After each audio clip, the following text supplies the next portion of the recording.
Hello friend, welcome to my channel. আশা করছি সবাই ভালো আছো, আর আমিও অনেক ভালো আছি। আজকে একটা জায়গায় চলে এসেছি ভিডিও শ্যুটের জন্য, আর আমি আজকে একটি রেসিপি নিয়ে তোমাদের সামনে এখন হাজির হয়েছি।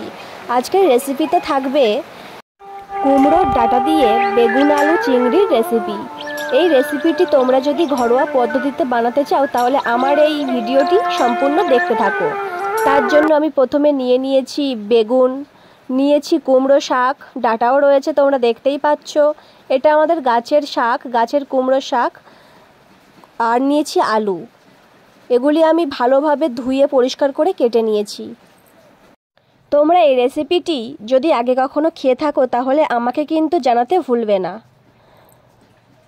এখন আমি নিয়েছি চিংড়ি। এই চিংড়িগুলি তোমাদের দাদাভাই এনেছে বাজার থেকে, সেগুলি আমি ধুয়ে কেটে নিয়েছি।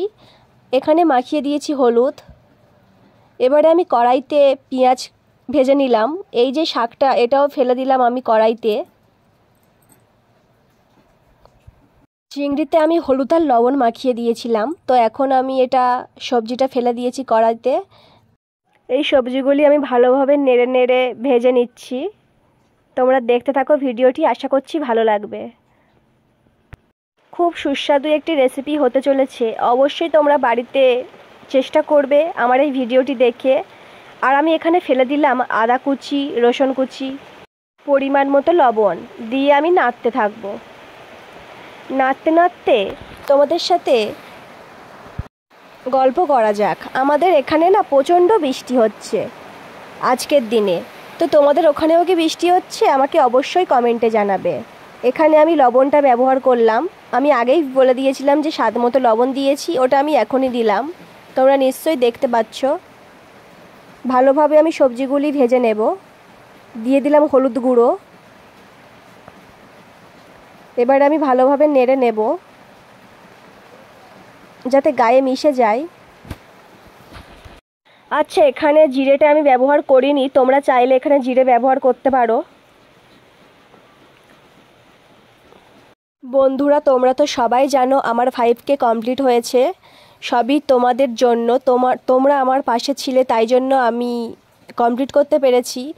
তো আমার এই ছোট চ্যানেলে তো আমি চাই তোমরা আমাকে আরও বেশি বেশি করে সাপোর্ট করো। আর আমি জানি তোমরা আমাকে এইভাবেই ভালোবাসা দিয়ে যাবে। এই ভালোবাসা দেওয়ার জন্য তোমাদের সবাইকে অসংখ্য ধন্যবাদ। তোমরা আমার লং ভিডিওগুলি দেখো, শুধু শর্ট ভিডিও দেখলে তো আর হবে না বন্ধুরা। সবাই আমার লং ভিডিওগুলো দেখো, আর ভালো লাগলে অবশ্যই লাইক, কমেন্ট, সাবস্ক্রাইব করে দিও। আমার চ্যানেলটি তোমরা সাবস্ক্রাইব করে রেখো। আরও ভালো ভালো ভিডিও আসতে চলেছে।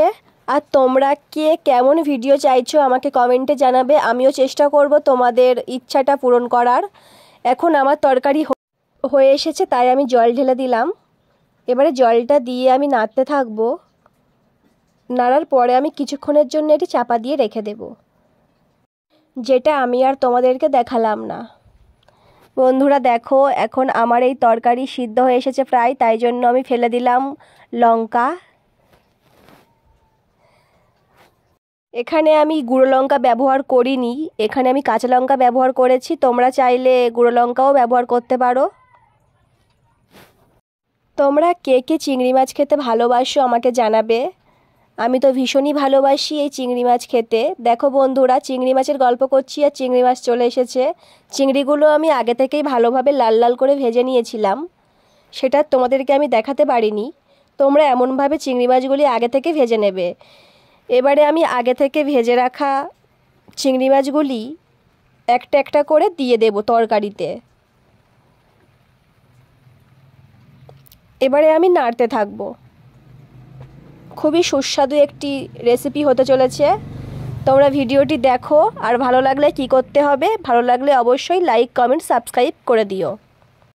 তো বন্ধুরা, আজকে আমি একটু বেলাতেই ঘুম থেকে উঠেছি, কারণ আজকে শরীরটা ভালো ছিল না, তাই আজকে বেশি কিছু রান্না করতে পারিনি। শুধু এই একটাই রেসিপি করেছি। আর একটু আগে আমি তোমাদের সামনে একটা পোস্ট করেছি, যেটাতে ছিল মাছের ডিমের বড়া, সেটা খুব তাড়াতাড়ি চলে আসবে তোমাদের সামনে। ভিডিওটি আসতে চলেছে সন্ধ্যাবেলায়, তোমরা অবশ্যই দেখো।